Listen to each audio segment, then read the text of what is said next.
Aqui é Alcides Nogueira, participando do Rabisco Podcast com muita alegria do canal Diversão e Arte, principalmente num episódio onde se faz uma homenagem aos 70 anos da TV brasileira.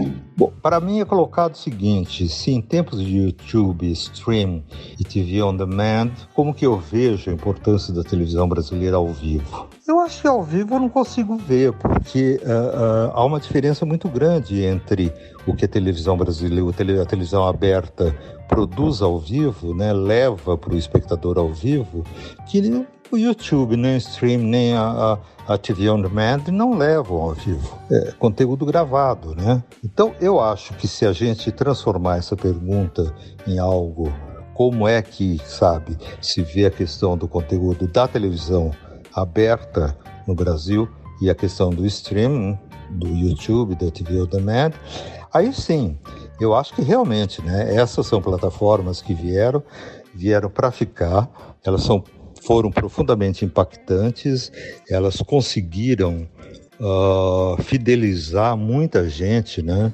Você vê que as pessoas hoje usam e abusam dessas plataformas. E eu gosto muito também, eu acesso muito essas plataformas, não só as de audiovisual, mas também as plataformas de música, podcast, etc. Eu acho que isso é uma coisa muito boa. Agora, com relação ao conteúdo que existe, eu acho que não houve uma grande perda por exemplo, da telenovela, da série, da minissérie. Não houve. Eu acho que o brasileiro, o espectador brasileiro, o consumidor, né, porque afinal nós somos consumidores dessas plataformas, eu acho que o consumidor brasileiro, ele é muito fiel ao formato da novela, que é um formato muito carinhoso, né? É um formato muito amigável. Então eu acho difícil que venha a sofrer muito. Eu acho que quando começaram a aparecer as séries, principalmente as séries americanas, houve um grande fascínio de muita gente, eu inclusive fiquei muito fascinado, e todo mundo começou a ver stream, todo mundo começou a ver, os canais que produziam esse tipo de conteúdo. Hoje você vê que a Globoplay tem lá um estoque imenso, né, de produtos e de conteúdos à disposição do assinante, à disposição de quem vai lá para ver realmente. Então, não houve, eu acho que já começou, um trabalho aqui no Brasil montando esse repertório também. E outra coisa, né? Eu acho que os brasileiros que não sabiam, ou que sabiam muito pouco fazer séries, eles começaram a desenvolver. E acho que hoje nós temos um modelo de série que é muito atraente, é muito bom. E acho que os outros canais, as outras plataformas estão absorvendo também um know-how da televisão brasileira, principalmente da telenovela, que é um know-how que o brasileiro tem como ninguém. O brasileiro faz novela como ninguém faz. Isso daí é uma coisa que salta aos olhos, né? E por que se você perceber algumas produções mais recentes em séries, elas vêm puxando um pouco para o lado da telenovela.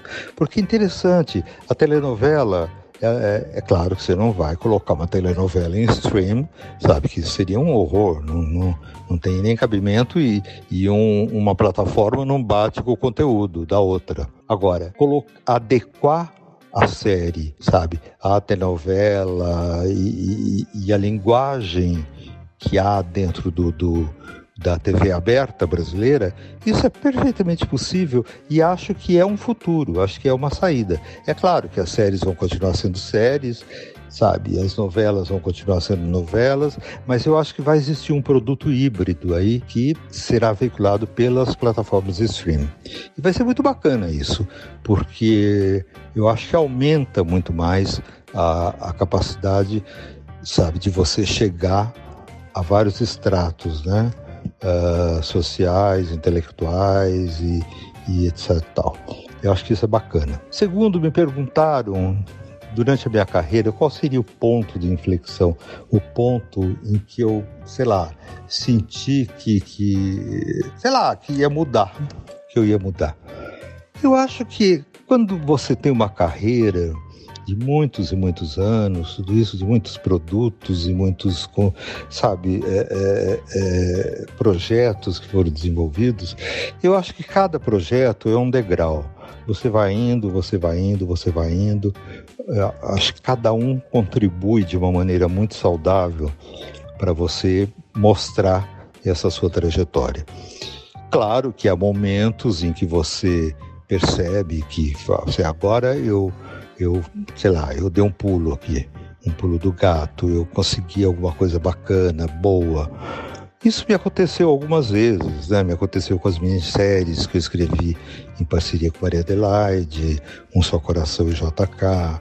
Aconteceu com o Astro, quando eu escrevi com o Geraldinho Carneiro, o remake da Jeanette Claire, e a gente ganhou o Emmy internacional.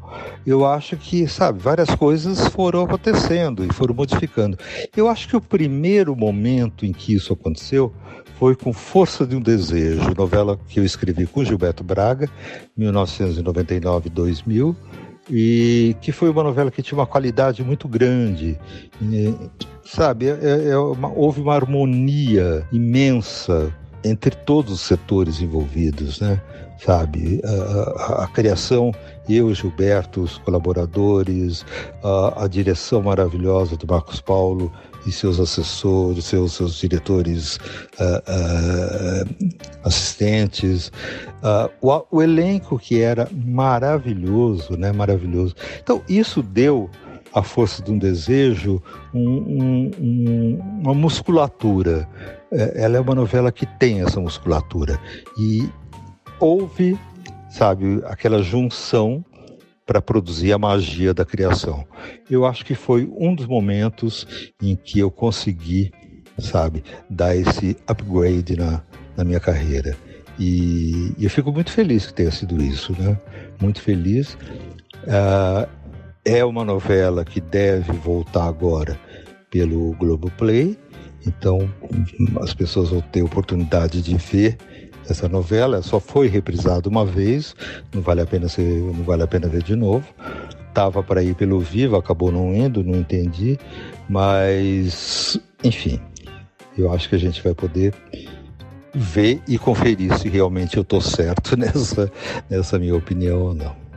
Prazer falar com todos vocês, uma delícia, e um beijo a toda a equipe e até a próxima. E viva a televisão brasileira! E viva a televisão brasileira! Que introdução, hein? Obrigado, Alcides Nogueira, meu querido Tid, por essa introdução aqui no nosso Rabisco Podcast especial para falar sobre os 70 anos da TV brasileira. Roda a vinheta. Rabisco Podcast. Uma produção, canal Diversão e Arte. Fala, galera do Rabisco Podcast, aqui é Tom Miranda. Bom, como vocês viram aí, só pela nossa introdução com o autor Alcides Nogueira, autor de grandes novelas e séries na Rede Globo, como Tempo de Amar, A Love Paraisópolis, O Astro, Ciranda de Pedra, Força de um Desejo, que ele falou aí, né, que ele escreveu junto com Gilberto Braga e que tá prometendo aí chegar aí no Globoplay, no catálogo do Globoplay, né? Bom, a gente não poderia começar melhor essa edição especial do Rabisco Podcast para falar sobre os 70 anos de TV brasileira, que celebra hoje, né, dia 18 de setembro, foi quando a Tupi foi inaugurada aqui em São Paulo, né, em 1950, e nós vamos aí falar um pouquinho sobre essa história, né? Nesse primeiro bloco desse nosso episódio especial, eu queria puxar o assunto sobre qual é a relação e a importância que a TV ocupa ou ocupou na trajetória da nossa existência, né, da nossa família, e quais são as primeiras lembranças que nós temos com a TV brasileira lá na nossa infância. Bom, eu vou começar falando E aí depois a gente introduz aí as falas da Bia e do Dinho, que vão estar aí nessa conversa conosco. E também já adianto que vai ter vários artistas que nós convidamos para poder responder essas duas perguntas, como eu também fiz pro Alcides Nogueira, tá bom? Bom, pra falar sobre a importância da TV, eu acho que, tipo, eu tenho uma lembrança muito nítida de que a gente, tipo, lá pros anos 80, no começo dos anos 80, eu sou de 76, eu lembro que nós tínhamos na nossa casa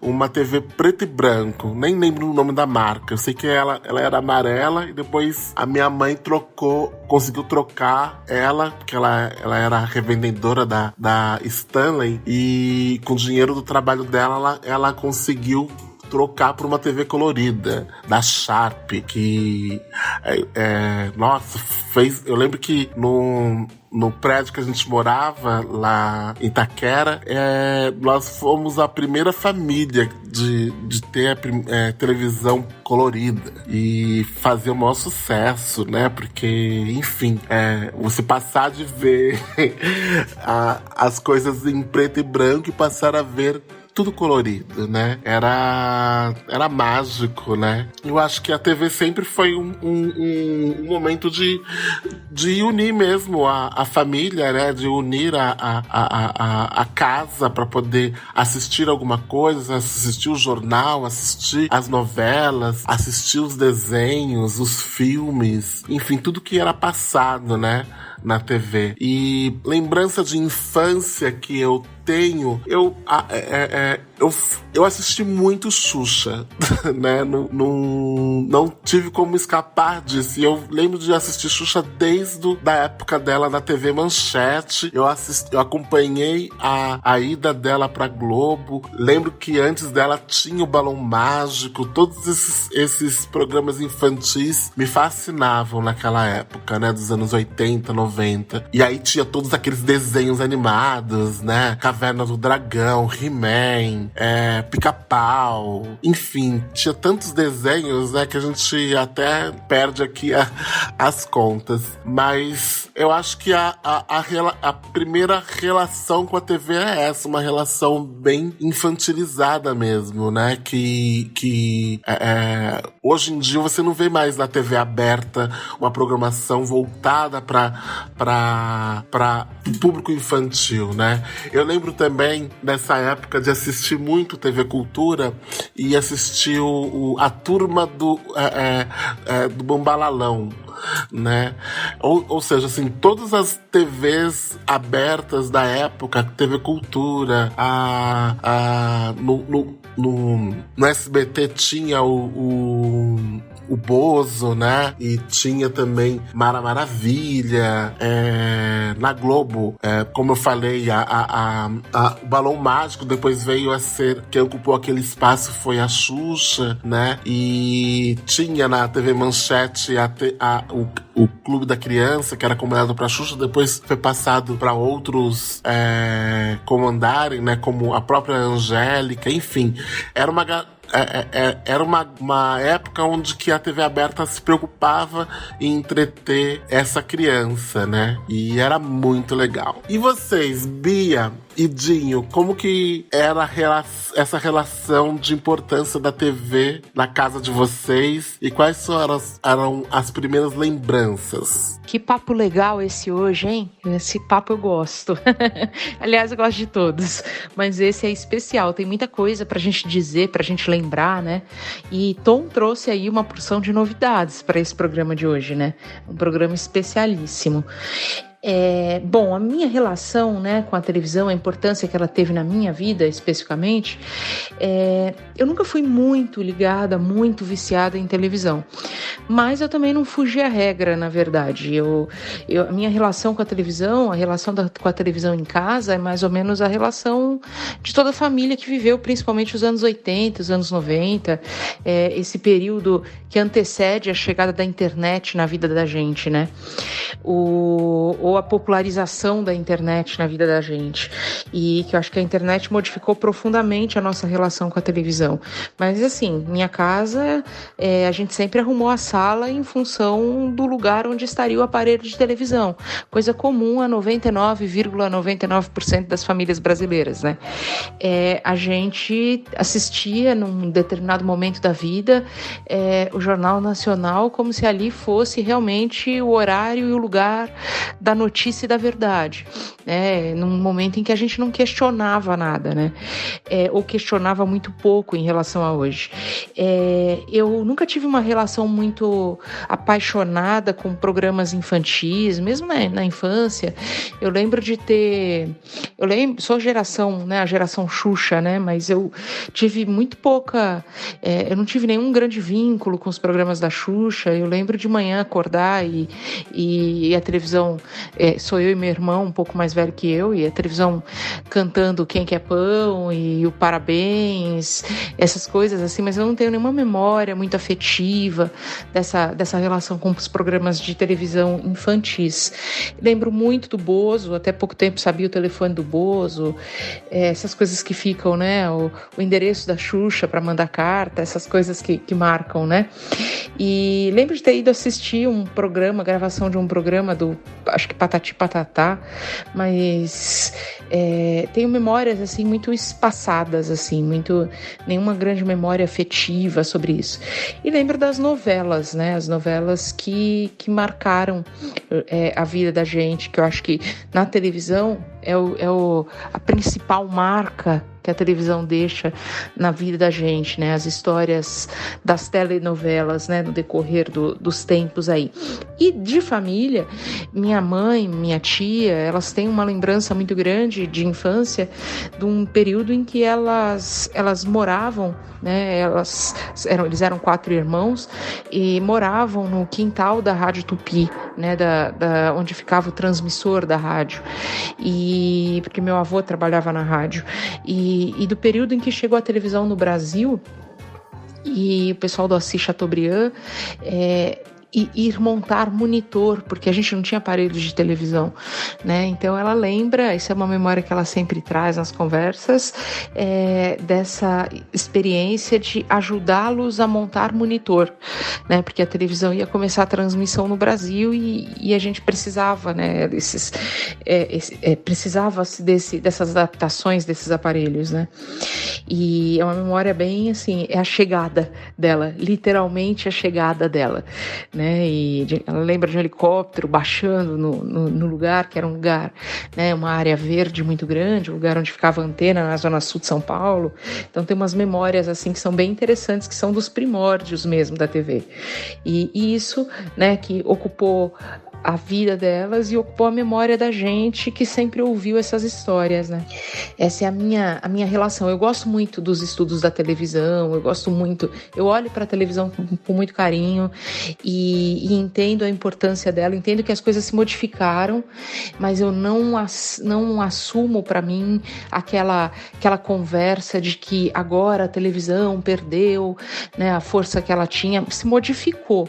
Mas hoje, quando a gente acessa conteúdo na internet, a gente está lá na internet procurando falar de forma geral, né? A Fazenda, a notícia da Fazenda, a notícia da novela, a notícia do ator, sabe? Então a televisão, por outros meios, continua mediando a vida da gente. Isso que eu acho que é importante da gente pensar. São 70 anos de uma mediação assim muito forte da vida da gente, pro bem e pro mal, porque nem tudo é flores, mas também nem tudo são...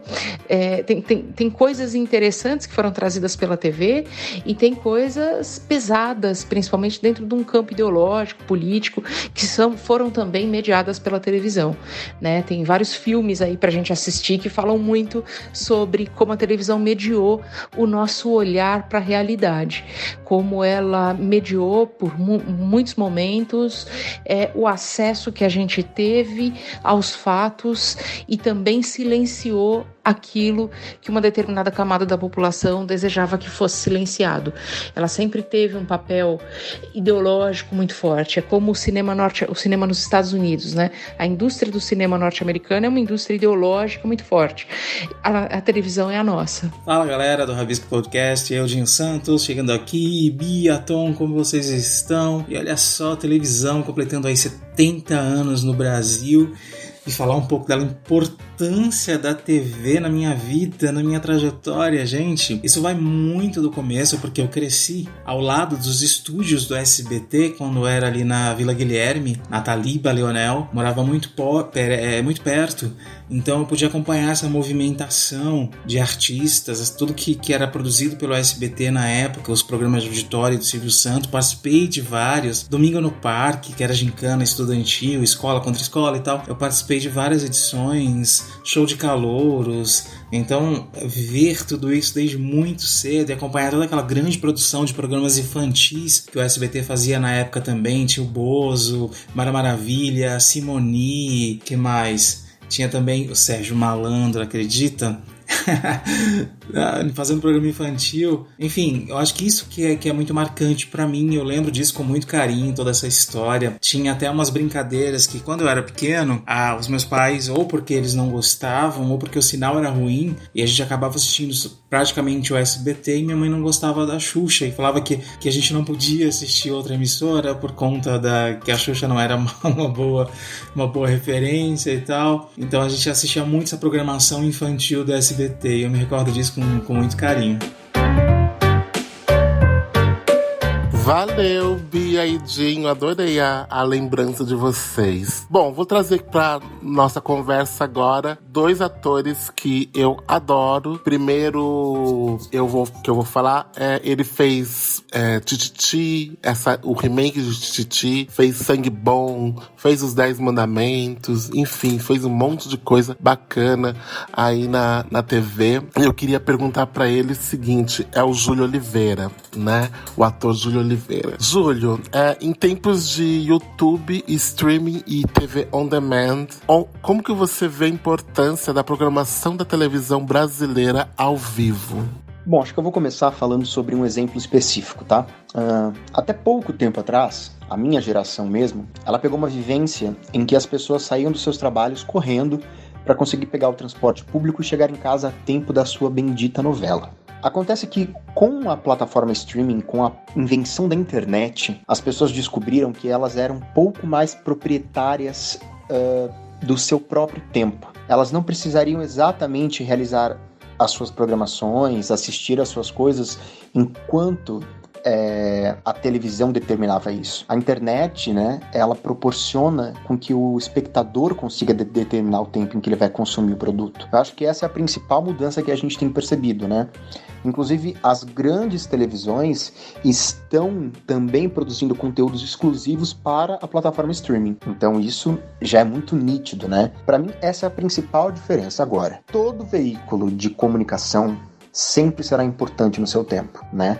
A informação é o bem mais rico e precioso que a gente pode possuir. Então, enquanto existir qualquer meio que possa facilitar esse processo da notícia para nós, do entretenimento, da arte, da cultura, isso vai ser de um valor inestimável, independente de qualquer que seja a forma de consumo que esse produto vai ter. Obrigado, Júlio, valeu, adorei sua fala. Bom, e agora eu vou trazer uma outra pessoa para nossa conversa, que é uma atriz que tá no nosso imaginário desde 83, quando ela fez Eu Prometo, e fez tantas outras novelas, fez Fera Radical, Tititi, Anos Dourados, Top Model, Dono do Mundo. Ixi, a lista é enorme, né? E que a gente adora. Eu queria chamar a Malu Mader, nossa querida, e eu queria perguntar pra você, Malu, o seguinte: qual da história da TV brasileira, qual o momento mais marcante pra você? Oi, Tom, muito obrigada pelo convite. É difícil escolher um só grande momento da televisão brasileira. Mas então eu vou escolher um que é muito significativo para mim. Desde muito pequena eu assistia as novelas, adorava, assim como a maior parte dos brasileiros. E quando muito pequena, eu ouvi tanto falar da novela Beto Rockefeller. Eu tinha um pai que era muito noveleiro também, gostava muito de atores, e que eu fiquei achando que eu tinha visto a novela. Na minha cabeça eu conhecia a história, talvez por ver algumas, não sei se reprises e tal, e eu sempre ouvi falar, desde que eu comecei a fazer novelas, que aquela novela foi um marco, uma revolução na telenovela brasileira. E eu lembro de músicas da novela, talvez ainda no berço. E quando eu comecei a fazer televisão e comecei a fazer novela, eu tive a sorte de trabalhar com um cara que eu amo, que é o Luiz Gustavo, um grande ator. E falei pra ele que era fã de Beto Rockefeller, e ele me falou: é mentira sua, porque você não viu Beto Rockefeller, você não tem idade. Eu falei: vi sim. Ou seja, é daquelas coisas que são tão fortes que vencem até o tempo. Eu acho que eu imaginei a novela, talvez. Imaginei com tanta clareza que pra mim até hoje eu tenho a sensação de ter assistido a novela Beto Rockefeller mesmo sem ter sido de fato verdade isso. Então eu escolho aqui Beto Rockefeller, que foi a revolução nas novelas brasileiras, e também em homenagem a meu grande amigo Luiz Gustavo. Uau, que delícia essa lembrança e que delícia de homenagem ao grande Luiz Gustavo, hein, Malu? Mas aí eu fiquei curioso um pouco. Qual que é a sua participação que você acha assim, nossa, eu preciso falar desse trabalho porque ele é um antes ou depois na minha carreira? Qual que seria essa sua participação aí nesses mais de 30 anos de carreira que você tem na TV? Meu momento, assim, antes e depois na televisão brasileira, eu sempre digo que é Anos Dourados, e sim, é, de fato, o trabalho que eu tenho mais carinho, mas hoje eu gostaria de escolher Anos Rebeldes, em função desse terrível momento político que a gente está vivendo. É sempre bom lembrar a desgraça, a tragédia que foi na nossa história, a ditadura militar no Brasil. Então eu tenho muito orgulho de ter feito esse trabalho, que eu acho que foi o primeira série ou primeira novela, o que seja, na televisão, que abordou esse momento desgraçado da nossa história, para nos lembrar sempre que nós temos que sempre lutar pela democracia. Concordo plenamente, Malu. Que boa lembrança, realmente. Eu adoro Anos Dourados, mas Anos Rebeldes deveria, na minha opinião, deveria de estar no currículo escolar de qualquer escola do Brasil, né? Para poder realmente não cometermos mais esse erro, né? Histórico que nós já cometemos. E muito obrigado pela sua participação, viu? Viram só, Bia e Dinho? Que delícia esses papos com Malu Mader e Júlio Oliveira. Bom, eu queria trazer agora para vocês um outro tema, inclusive dentro daquilo que eu perguntei no início lá pro Júlio, né? Como é que vocês veem essa questão da evolução da TV nessa nova era do streaming, né? Eu vou já dar minha opinião. Eu acho que a TV, ela tem que se adaptar, e eu acho que ela tá se adaptando nos formatos, né? Principalmente na dramaturgia, né? E acho que a tendência realmente é essa, de ter uma dramaturgia mais rápida, para você não ter capítulos tão longos, né? E mais que chegam aos assuntos que querem ser abordados com mais velocidade, né? E que eu acho que é mais ou menos isso que essas séries têm ensinado, né, nos dias de hoje, né? Eu acho que a gente tem um produto muito rico, que é a novela, e as nossas séries também, né? Eu acho que cada vez são produzidas de forma muito brilhantes, né? E eu acho que essa adaptação aos tempos atuais, ela é normal, ela é orgânica, né? Então, não acho que a programação ao vivo que vai deixar de ser consumida completamente, mas eu acho que tem uma geração nova aí que não consome mais, né? Dessa mesma forma que nós consumimos há 20, 30 anos atrás, né? Eu acho que essa nova geração, ela tem aí nos seus dedos o celular, os tablets, o próprio computador e a própria Smart TV, né, que tem tantas funções hoje em dia, então você pode contratar vários tipos de streamings, como a Netflix, o Amazon, enfim, o próprio YouTube, né, tem tantas coisas gratuitas e pagas e de formas bem acessíveis que é muita oferta. Então, se você não se adaptar a esse mercado com essa demanda de oferta de coisas prontas e rápidas e papapapum, você fica pra trás, né? E eu acho que a TV,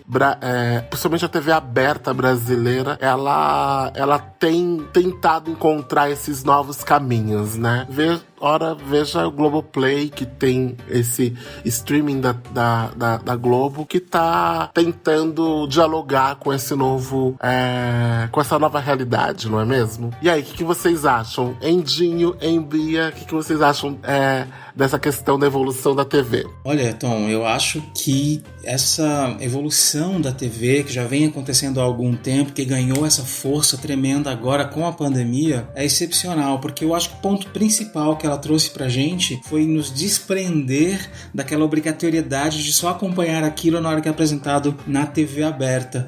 Antigamente, eu lembro, para assistir um capítulo especial de uma novela, ou o final da novela, você tinha que ver quando era apresentado, senão você perdia aquilo. O videocassete que a gente programava para gravar determinada atração para conseguir assistir depois. E isso hoje você está descolado disso, né? Você está desprendido dessa questão de só ver quando é apresentado na TV aberta. Isso deu maior liberdade e também uma maior abertura, porque muitas outras produtoras conseguem produzir o seu próprio material, já disponibilizar o material. Isso tem uma abertura muito maior. Eu acho que a concorrência fica maior, você tem uma porta e uma gama de trabalhos muito mais ampla, e isso é muito bacana, principalmente essa parte de você poder escolher o que você quer ver quando você quer ver, né? Isso é essencial e eu acho que é o que manda e é a demanda do momento agora. Eu vejo o que eu quero quando eu posso e quando eu quero também. Então, vocês sabem que eu, em 2015, fui dar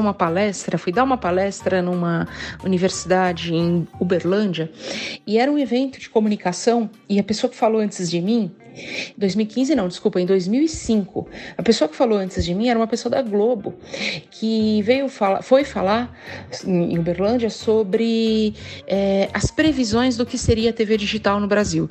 Era um papo bem interessante, porque ela falava sobre essa televisão que iria ganhar ainda a relação com a interatividade.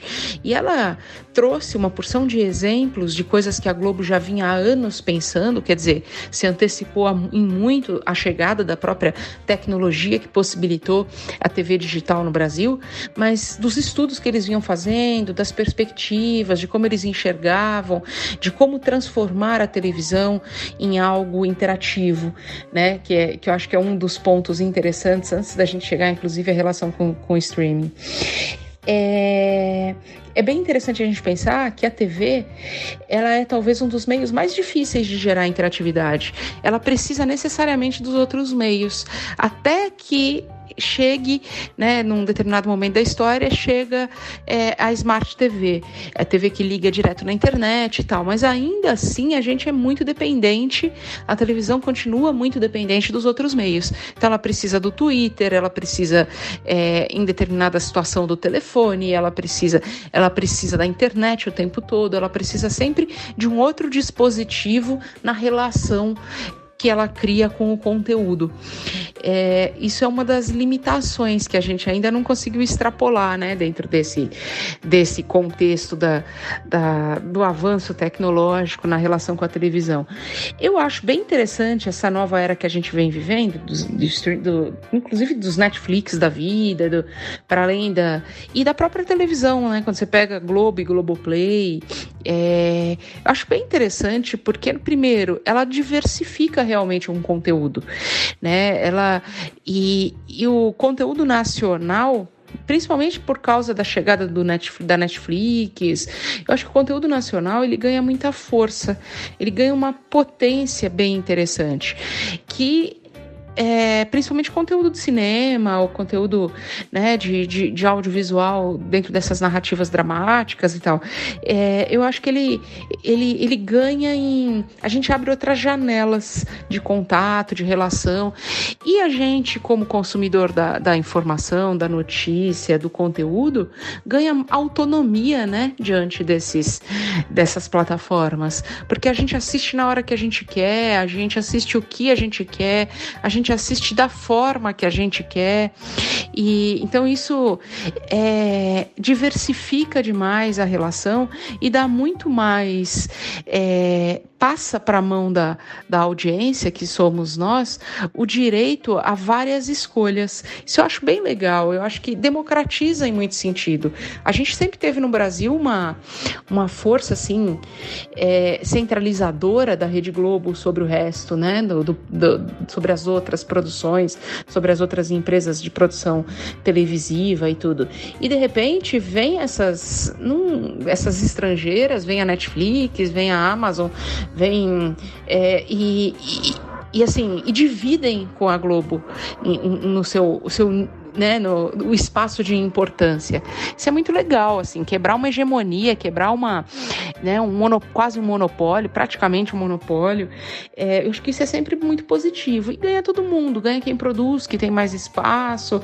Eu nem falo muito sobre o consumo de conteúdo, porque assim como eu nunca fui muito ligada na televisão, eu tenho muita dificuldade de assistir filme em casa. Eu gosto muito de filme no cinema, no telão, e em que eu saio e estou ali naquele ambiente para o filme. Em casa tudo me dispersa. Então, para mim, ainda é um exercício assistir séries, assistir uma temporada de alguma coisa, assistir os filmes. Eu ainda faço mesmo como exercício. Gosto quando assisto, quando escolho um negócio legal e assisto, quando, né, recebo uma dica de alguém e embalo, e gosto do resultado, mas eu tenho muita dificuldade ainda de fazer isso simplesmente pelo prazer de assistir. Não tenho essa pegada com esse tipo de consumo. Oi, Dinho, oi, Bia, adorei esse papo aí com vocês e saber de vocês o que vocês acham dessa evolução da TV. Bom, vou trazer mais 3 convidados aqui para nossa roda aqui de conversa. E o primeiro que eu quero chamar é o nosso querido Marcos Pasquim, que já esteve aqui no nosso Rabisco Podcast, o nosso mês de aniversário do canal Diversão em Arte deste ano. Se você não ouviu, ouve. Só procurar aqui no seu streaming, tem lá um episódio inteirinho com um bate-papo super gostoso com ele. Pasquim, seguinte, também vou fazer a mesma pergunta pra você, tá? Em tempos de YouTube, streaming e TV on demand, como que você vê a importância da programação da televisão brasileira ao vivo? E nesses 70 anos de TV brasileira, qual o momento marcante na sua história artística na televisão? Claro que você não tem 70 anos, né, de TV brasileira, mas que você classifica o seu antes e depois da sua carreira artística. Fala, Tom, tudo bem? Pasquim aqui. Então, para sua pergunta, qual a importância da televisão brasileira ao vivo? Eu acho que a importância é extrema, eu acho que é essencial. Normalmente, a TV ao vivo são as notícias, né, são o jornalismo, então eu acho que é de suma importância você ter em primeira mão, né, no ao vivo, você saber das notícias do que acontece no Brasil e no mundo. Então, para mim, é essencial. Agora, um momento marcante na minha carreira, nesses 70 anos claro que eu não tenho 70 anos de carreira, mas na minha carreira, o momento marcante foi quando eu fiz o Quinto dos Infernos, que foi Dom Pedro I, e logo depois foi Kubanacan. Dali sim, foi o antes e o depois. Foi nesse momento. Tá bom? Um abraço. Legal falar contigo e com vocês aí. Tá bom? Beijo. Obrigado, Pasquim. Nossa, eu lembro com muito carinho esses 2 trabalhos que você fez na TV, tanto o Quinto dos Infernos quanto o Kubanacan. marcaram também a minha vida. Que delícia. Bom, vou trazer agora um outro convidado também muito especial, o ator Marcelo Serrado. Ele que tá encerrando hoje essa edição especial, né, de Fina Estampa, que tá nessa reprises que a Globo tá proporcionando, né, para as pessoas por conta da quarentena, e que também fez o maior sucesso novamente, né? Índices lá em cima de Ibope, enfim. Bom, eu queria saber de você, Marcelo. Obrigado por você ter aceito o nosso convite, primeiramente. E queria saber de você, como que você vê a importância da programação da televisão brasileira ao vivo em tempos de streaming? Qual o momento marcante na sua história artística na televisão que você classifica o seu antes e depois na sua carreira artística? Fala, tudo bem, querido?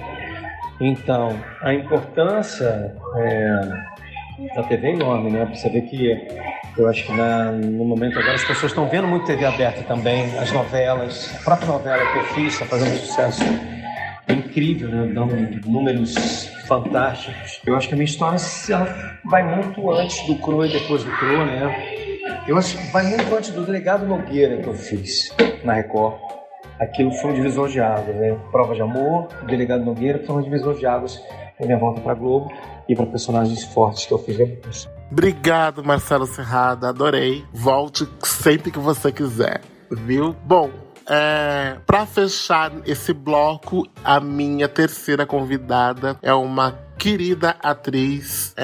Ela tá no ar, no Viva, na reprise da novela Chocolate com Pimenta, fazendo o papel da Dona Mocinha. E ela é uma querida. E, bom, sem mais delongas, a nossa atriz Denise Del Vecchio. Denise, eu queria saber então de você, né?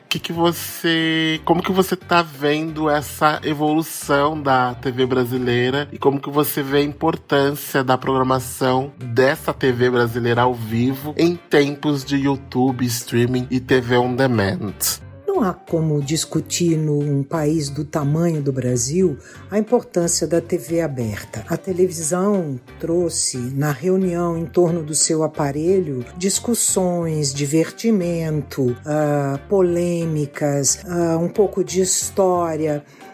Nós podemos discutir a qualidade, nós podemos discutir os pontos de vista dos donos das televisões, mas não podemos negar de qualquer forma a importância dela ter chegado nos rincões mais distantes do país e ter mudado hábitos, ter criado costumes, ter educado, ter criado discussões, e isso é inegável. Então eu acho que isso tudo é de uma importância maior. Agora está surgindo uma nova forma de assistir TV, que é o streaming, onde você assiste em aparelhos dos mais diversos, na hora que você quiser, puder ou tiver vontade. Então, você tem total independência da programação da TV, que foi uma grande conquista, né? Você fazer a programação, este programa vem depois deste, e criar o hábito do público assistir.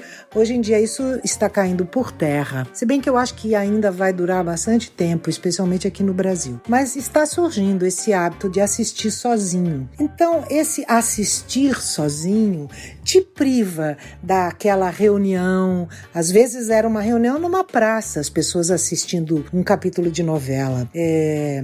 Te priva daquela reunião, daquele debate, daquele momento onde todo mundo se encontrava para conversar sobre o que estava assistindo. Hoje as pessoas correm, vão ao WhatsApp ou vai para o Twitter, mas é diferente, não é pessoalmente, não estão lá presentes. O que isso vai resultar, eu não sei, porque eu não sou vidente, mas vai ser um comportamento diferente, com certeza.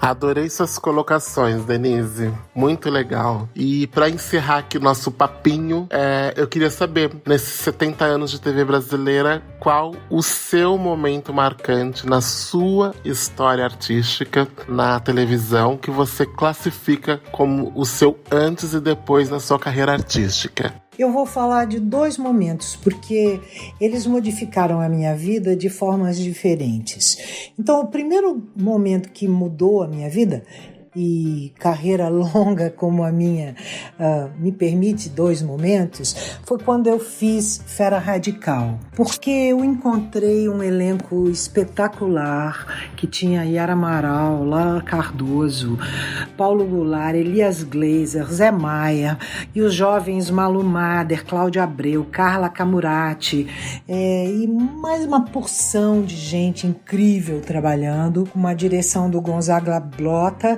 e um texto do Walter Negrão. Foi uma novela que foi um sucesso, vive reprisando por aí, e foi a minha primeira novela na TV Globo. Então eu cheguei num mundo que eu desconhecia e encontrei esse elenco espetacular que me acolheu, que me deu todo o apoio e que me deixou muito feliz. A partir daí eu passei a olhar o Rio de Janeiro de uma outra forma. Eu morria de medo de ir para lá trabalhar, e a partir dessas pessoas, desse momento, eu mudei meu modo de ver, perdi o medo e passei a encarar essa nova fase da minha carreira que felizmente floresceu. E a segunda, que também acontece antes e depois de um trabalho, foi depois da Joquebede nos 10 Mandamentos. A Joquebede, mãe do Moisés, foi um personagem muito importante, um personagem que repercutiu pelo mundo todo, até hoje, onde a novela está sendo passada ou reprisada, eu recebo de todos os lugares do mundo mensagens de carinho, de afeto, falando da importância que o personagem teve na vida dessas pessoas. Foram 2 anos de trabalho, de muita alegria, e que me deram uma liberdade, talvez pela força da própria personagem, que tinha muita fé e vontade de luta. E eu acho que isso foi transmitido para o público e introjetei para mim.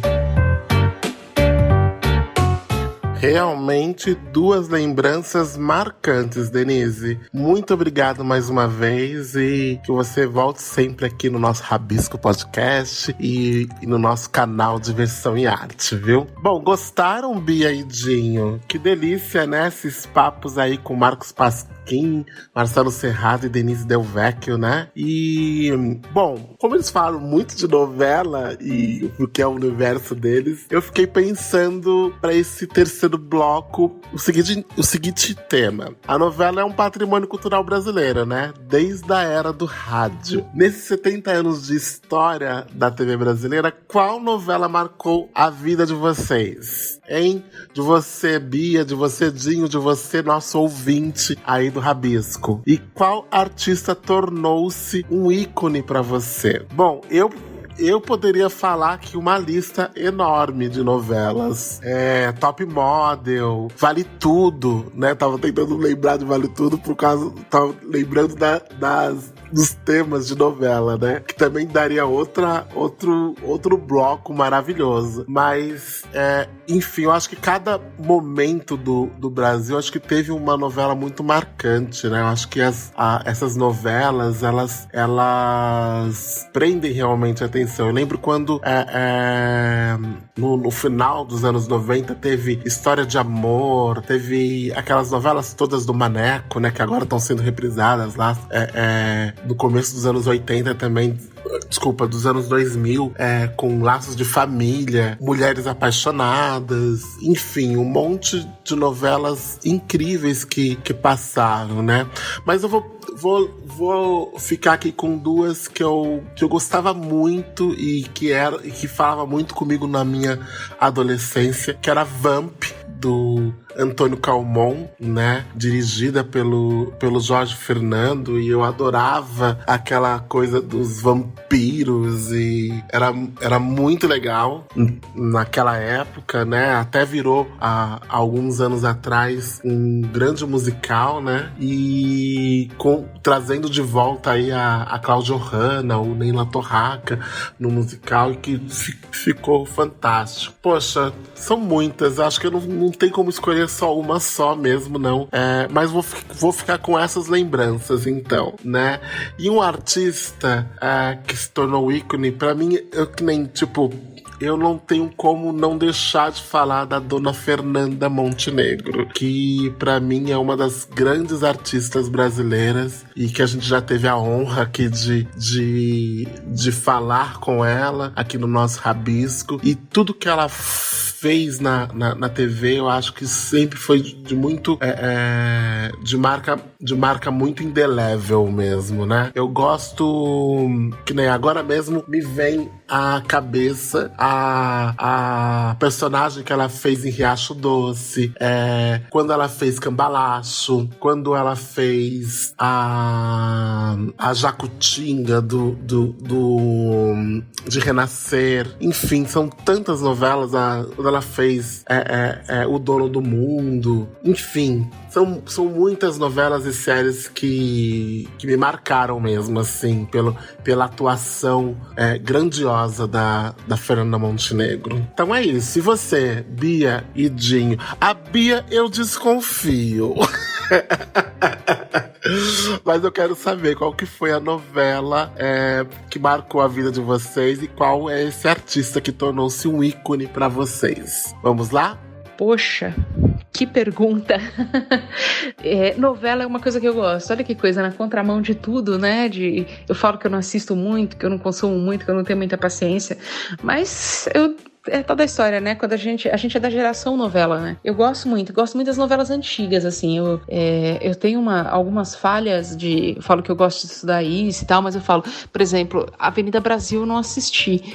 Todo mundo assistiu, todo mundo falou, todo mundo isso, e eu não assisti. E ouvir sobre a Avenida Brasil foi um período, né, em que viajar era mais fácil, né, o dólar era muito menor, né, então era assim, era quase 1 por 1, então foi uma época que eu viajei muito. Então eu vi as pessoas falando de Avenida Brasil na Argentina, eu vi as pessoas falando de Avenida Brasil no Uruguai, eu fui para Cuba nessa época que estava passando a Avenida Brasil, quando eu cheguei lá, assim, o país parava para assistir a Avenida Brasil, era muito interessante, eles queriam saber em que parte a gente estava, porque eles precisavam saber o que ia acontecer com o personagem, tinha uma coisa assim, né, de um Portugal, nossa, todo lugar que a gente passava. Foi um período que coincidiu com muitas viagens pela própria condição econômica do país. Mas eu não assisti. Isso eu acho muito curioso, assim, é uma dos marcos da teledramaturgia moderna, contemporânea, atual, e eu não assisti.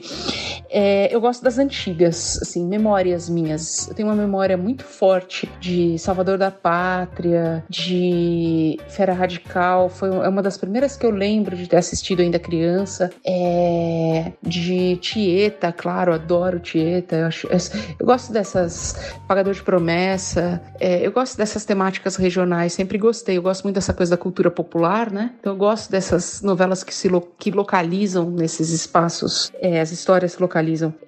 Mais recente, eu adorei Saramandaia. Eu não assisti a primeira versão, mas eu assisti essa segunda versão com toda a possibilidade dos efeitos especiais. Eu adorei, gostei muito do resultado. O Outro é uma novela que eu também lembro de ter assistido ainda criança, que tem uma memória muito forte sobre ela. Vale Tudo.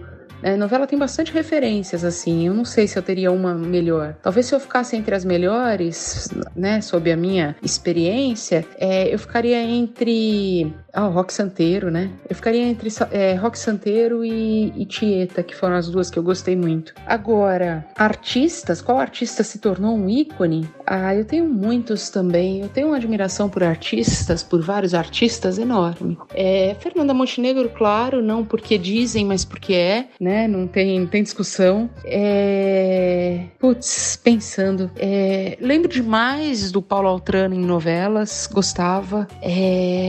Também é grande referência. Tenho uma experiência muito deliciosa, não tem outra palavra para falar, do Paulo Altrano ter ido assistir uma peça que eu fazia e ficar muito emocionado com a peça. Eu tenho essa memória dele.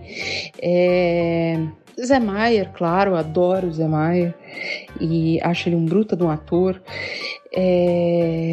Tem muita gente, eu gosto muito gostava muito da Yara Amaral, um espetáculo de atriz.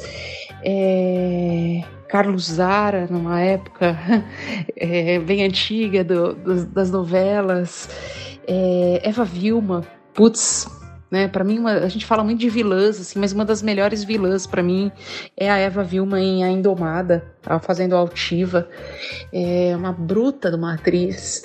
E então eu gosto desses que tem história, assim, que tem muita história. Dos mais novos, eu gosto muito de Caio Blá, apesar de não ter acompanhado muito nos últimos tempos, mas eu acho ele um bruta de um ator.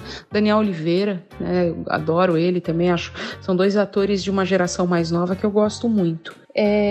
São esses, na verdade. É difícil a gente escolher um, né? A gente escolhe muitos.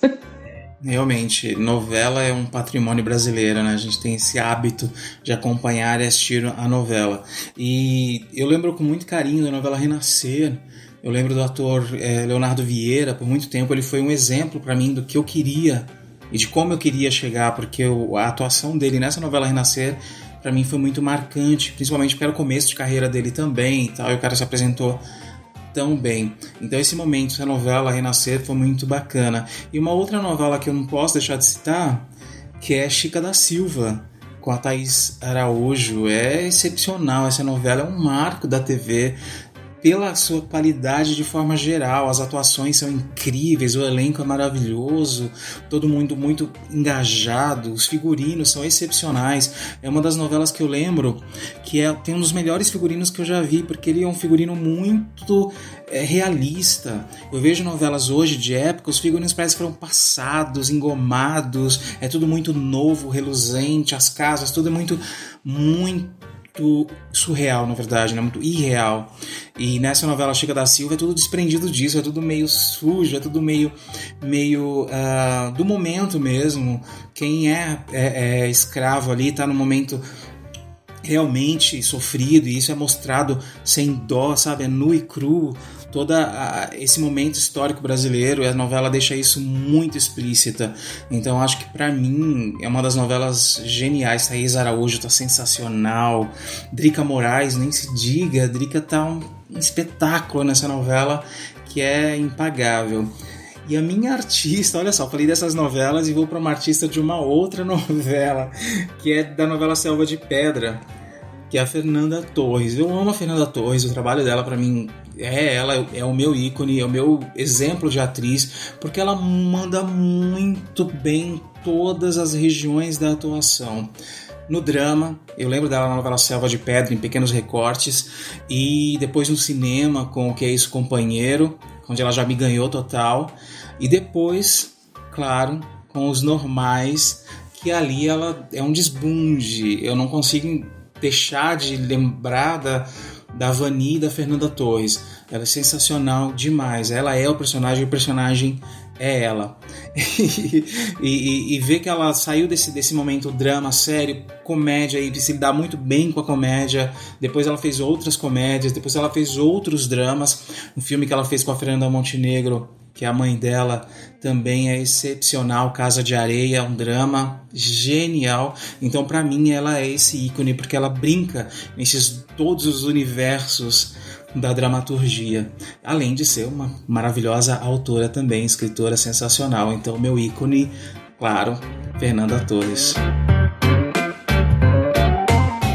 Adorei saber de vocês, a novela preferida, Bia e Dinho, seus artistas que estão aí no imaginário, muito legal, adorei. Bom, vamos trazer mais gente para essa nossa conversa? Eu vou trazer uma atriz maravilhosa, preta, tá aí desde os anos 90, fazendo muito sucesso, que eu adoro, é a atriz Isabel Filardes. Isabel, pra você, como que você vê a importância da programação da televisão brasileira ao vivo nesse tempo aí de YouTube, streaming e TV on demand? Oi, Tom. Boa noite, querido. Vamos lá, vou responder as perguntas para você, tá? Olha, por mais que a gente tenha, a pergunta número 1 né? Em tempos de YouTube, streaming, TV on demand, como você vê a importância da televisão brasileira ao vivo? A TV brasileira, por mais que você tenha todos esses streamings, né? E essa diversidade de comunicação pela internet, a TV, ela tem a sua importância, ela ainda tem a sua alta penetração e a sua capacidade de levar informação e de ainda assim ditar comportamento, né? Ela está precisando se mesclar, se renovar sobre diversos aspectos, mas a TV ao vivo ela não vai perder a sua importância por conta de todos esses segmentos que estão chegando, sabe? Legal, Isabel. E nesses 70 anos de TV brasileira, qual que é o seu momento marcante na história artística da televisão brasileira que você classifica como seu antes e depois na sua carreira artística? Olha, eu não tenho um momento específico, eu tenho 2 momentos. O meu primeiro momento é o momento que eu comecei na televisão, porque a Ritinha de Renascer, a novela Renascer, ela foi muito marcante e ela é marcante até hoje, né? É o personagem que me fez existir, que fez Isabel Filardes existir. E eu destacaria a Luzia da novela Força de um Desejo, de Gilberto Braga, porque foi a minha primeira vilã. E uma vilã atípica, uma vilã cômica, um personagem que começou pequeniníssimo, sem história nenhuma, e foi crescendo dentro da trama e se transformando dentro da trama e virou um sucesso estrondoso para mim. Para minha surpresa, porque eu não tinha feito nenhum personagem assim e nenhum antagonista e exigiu de mim um estudo muito profundo e teve um resultado excelente. Então eu destacaria essas 2 personagens aí, tá bom? Beijo, querido. Espero que eu tenha ajudado. Oi, Isabel, super ajudou, adorei as suas lembranças aí dessas 2 personagens fortes na sua carreira, viu? Bom, vou trazer aqui pra fechar o nosso terceiro bloco um ator que eu adoro, que eu já tive a honra de trabalhar com ele. Eu produzi um espetáculo que ele fez, que foi Frida e Diego. Ele era o grande Diego Rivera, o grande amor de Frida Kahlo. E meu querido amigo José Rubens Xaxá. Xaxá, primeiro seja bem-vindo aqui também no nosso Rabisco Podcast. E como eu tô perguntando para todo mundo, vou fazer a mesma pergunta para você. Em tempos de YouTube, streaming e TV on demand, como é que você vê a importância da programação da televisão brasileira ao vivo? Bem, eu acho que a televisão brasileira e a TV mundial está aprendendo a se adaptar a esses novos formatos, né? E se adequando a conviver com eles. Existe uma agilidade muito grande nesses novos meios de comunicação, então a televisão também está correndo atrás, ou então está estabelecendo um padrão que só ela pode dar. Eu acho isso. Valeu, Xaxá. E, Xaxá, pra completar a pergunta, qual é o momento marcante na sua história artística na televisão que você classifica o seu antes e depois da sua carreira artística? Bem, sem dúvida, acho que o papel que mais me marcou na dramaturgia televisiva foi o personagem do Oswald de Andrade, que eu fiz em Um Só Coração. Até hoje sou reconhecido e sou parabenizado na rua pelas pessoas que assistiram e que também fiz esse mesmo personagem no teatro, no cinema, e me marcou bastante esse personagem. Me faz muito feliz lembrar desse trabalho.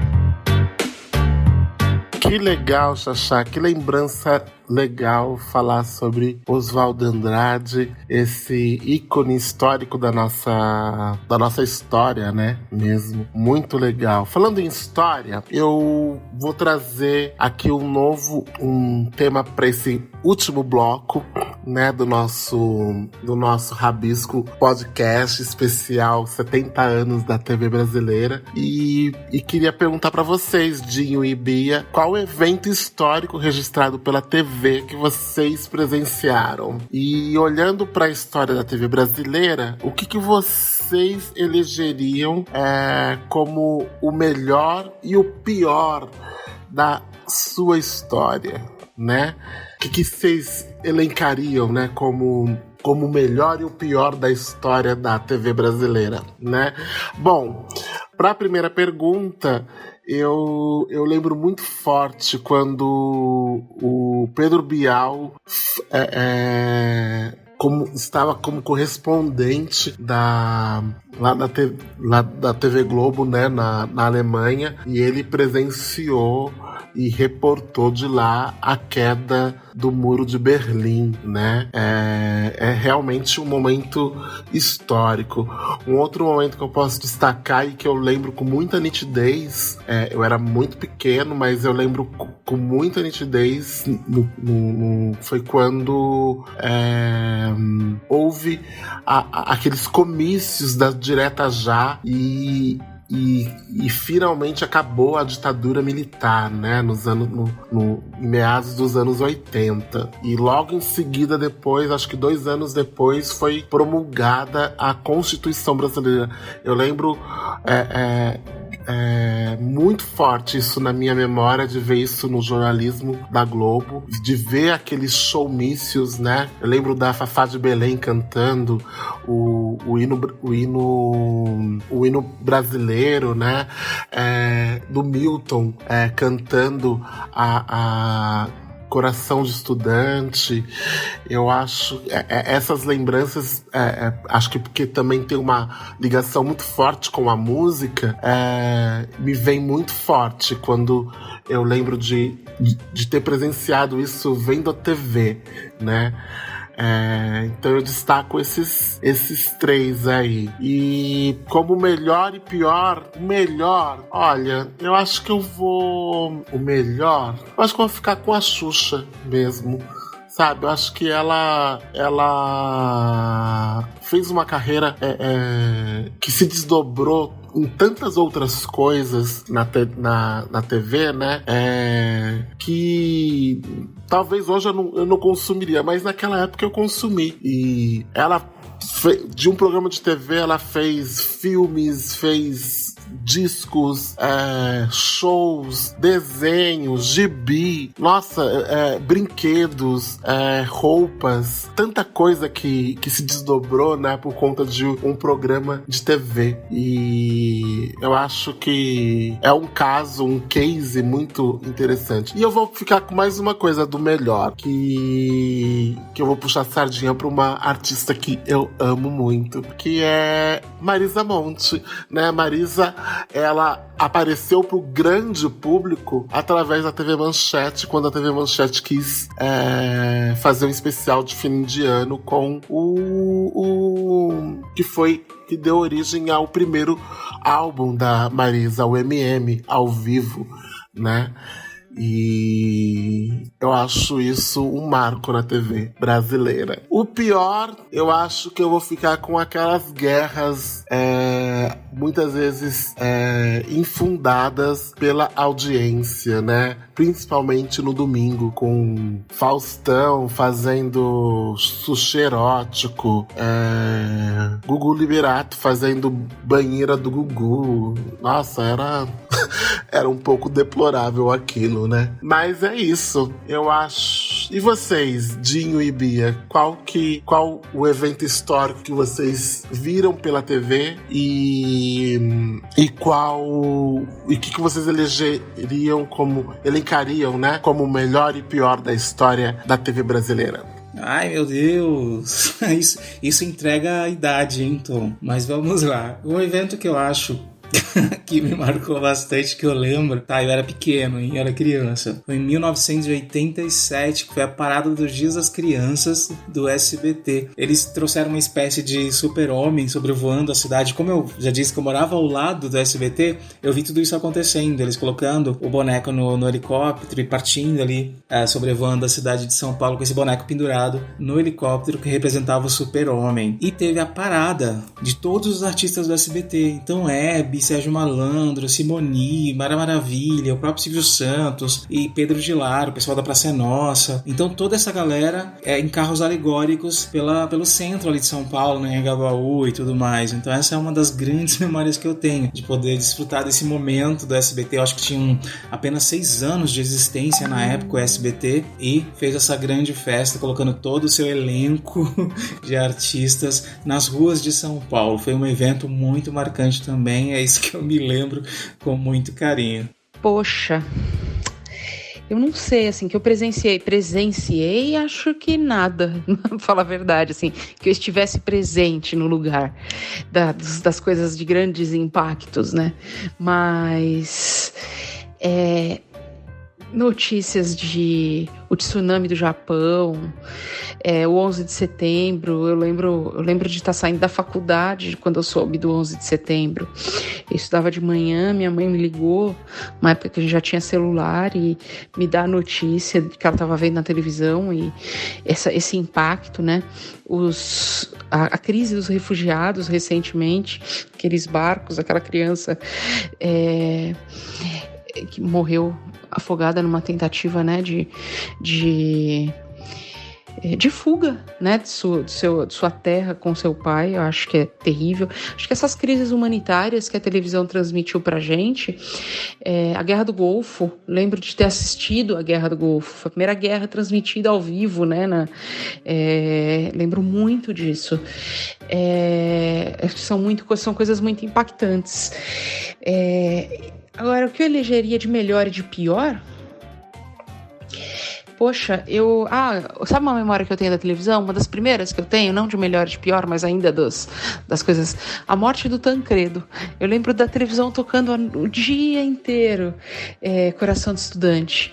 E aí a gente não teve aula, porque foi luto. Eu era muito criança e eu lembro dessa música tocando em todo o ambiente, em todo lugar que eu entrava, com as televisões ligadas, transmitindo a morte dele.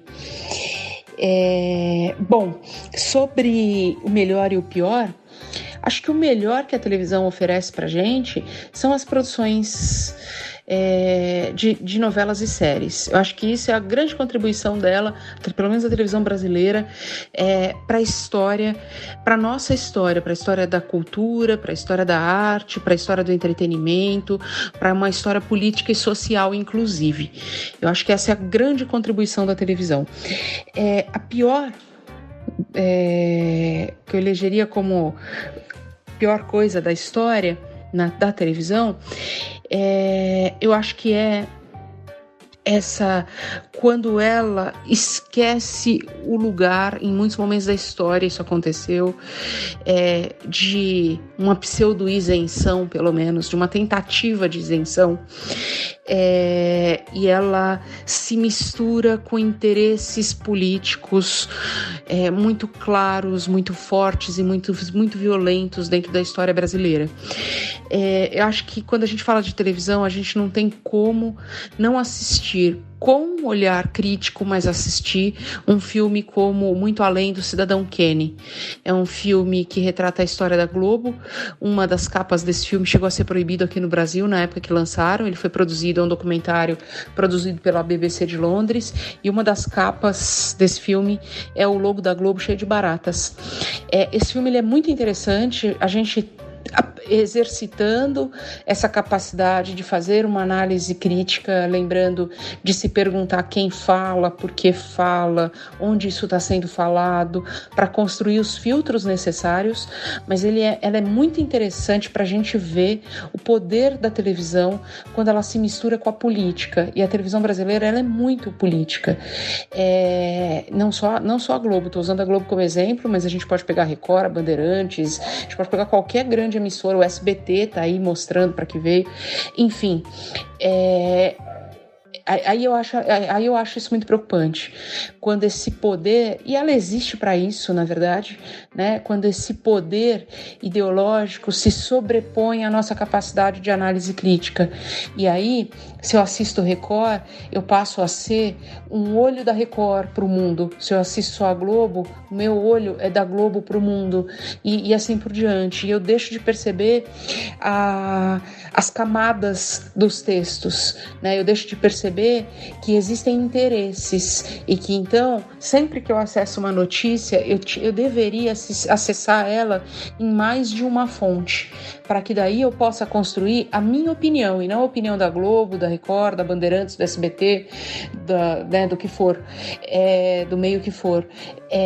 Mas a gente não faz isso, né? A gente também foi exercitado a assumir aquela ideia sacana mesmo de que tempo é dinheiro, né? Uma ideia que serve para um sistema capitalista, mas que é muito perigosa, porque essa coisa de que tempo é dinheiro e eu não tenho tempo me faz me tornar parte de um sistema de uma manipulação de massa que é muito perigoso. Então, pensar diante da televisão é um bruto de um exercício necessário.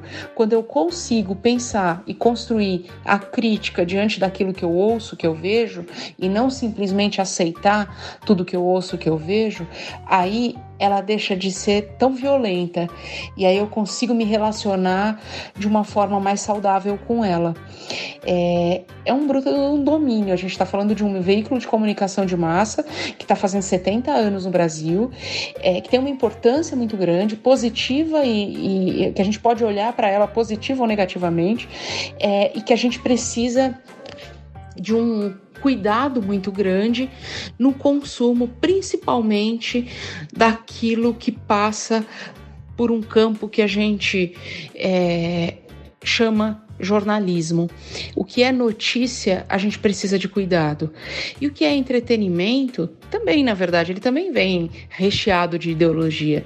Mas o entretenimento, ele ocupa um outro lugar. Ele também dispersa, ele também me tira o foco, ele também joga comigo, mas de uma forma velada e simbólica, é perigoso também.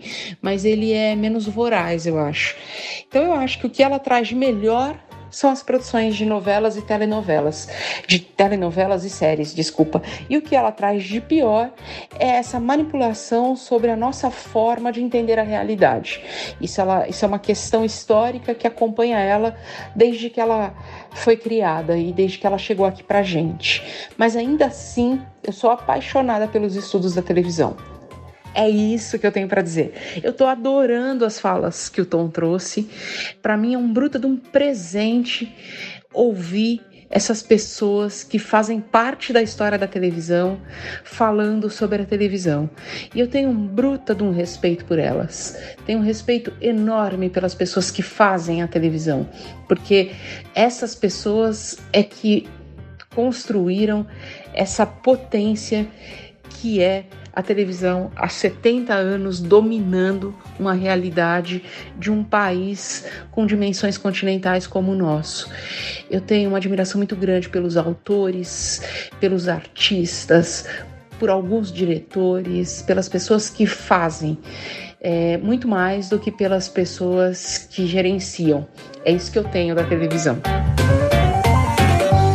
Adorei, Dinho, adorei, Bia, saber do melhor e pior pra vocês e qual o momento histórico, né? Bom, vamos fechar agora o nosso bloco, o último bloco, com dois convidados maravilhosos que eu adoro os dois, né? A primeira, ela já deu uma entrevista pra gente aqui no nosso Rabisco Podcast também, no nosso mês de aniversário em junho, que é a minha querida Marisa Hort. Marisa, pra fechar aqui com você, como é que você vê a importância da programação da televisão brasileira ao vivo em tempos de streaming e qual o momento marcante na sua história artística na televisão, né, que você classifica como seu antes e depois na sua carreira artística? Oi, Tom, aqui é a Marisa Hort falando. Oi, pessoal do canal Diversão e Arte. Bom, eu acho que ao vivo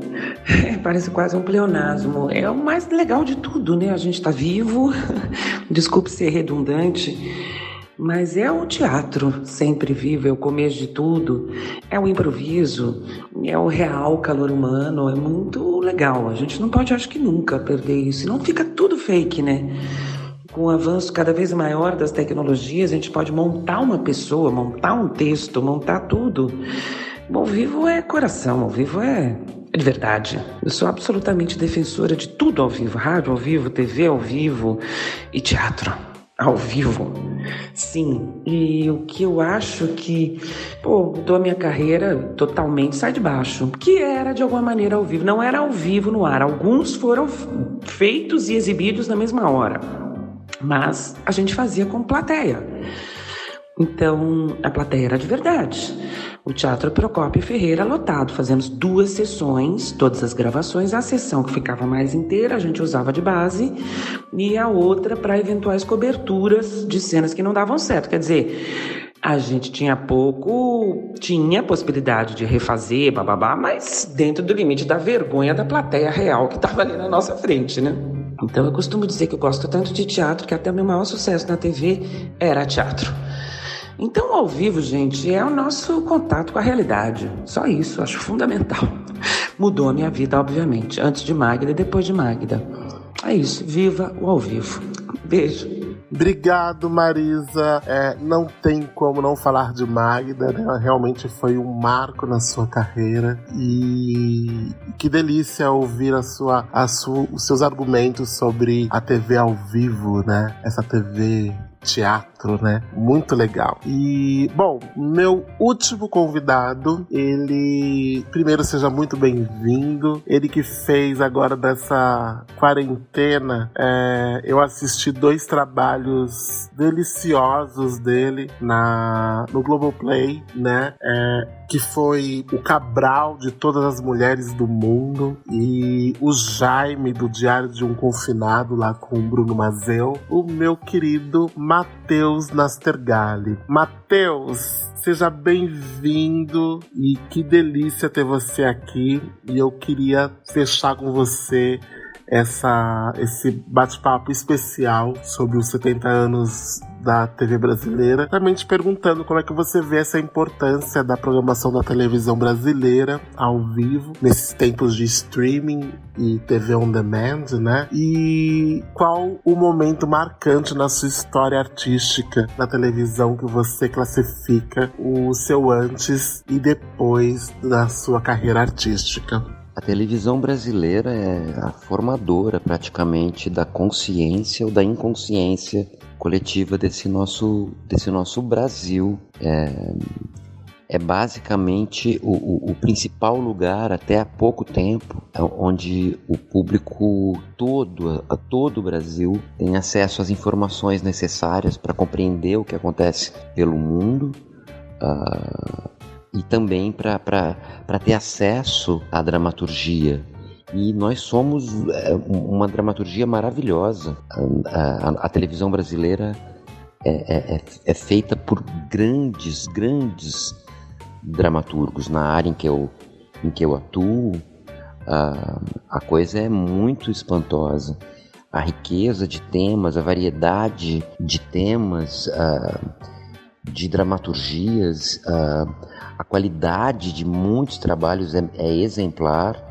Portanto, é uma importância grande, principalmente nos momentos de maior censura e em momentos em que o cinema brasileiro, por exemplo, era inviável por vários motivos, e que os espetáculos teatrais eram proibidos. Na televisão conseguia-se colocar trabalhos bonitos, obras da dramaturgia clássica, adaptações de grandes romances que carregam consigo uma brasilidade resistente para a população toda poder saborear, conhecer, desfrutar. Assim também, obviamente, como a TV causou seus grandes desserviços. Nem tudo é bom na vida, e a TV pode ser muito danosa, e para o Brasil ela foi daninha em muitos aspectos. Mas eu gosto de olhar de maneira iluminada e imaginar a TV nos dando presentes de brasilidade. Jorge Amado, Abessa, grandes dramaturgos como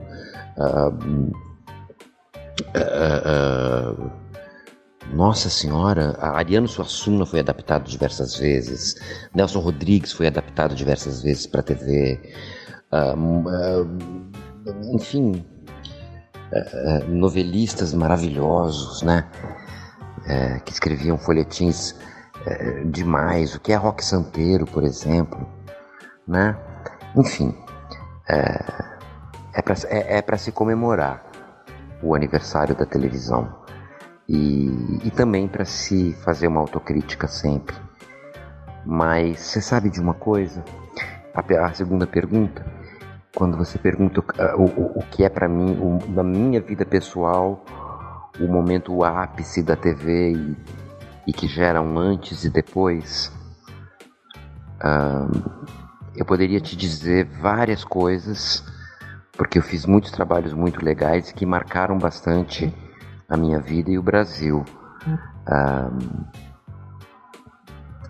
Mas eu não posso nunca negar que a exibição do Alto da Compadecida me jogou para dentro do coração dos brasileiros com uma força muito violenta e de uma forma muito artística e bonita. É um trabalho impecável, uma direção incrível do Guel Arraes, uma adaptação incrível da peça do Ariano Suassuna, feita pelo João e pela Adriana Falcão e pelo Guel.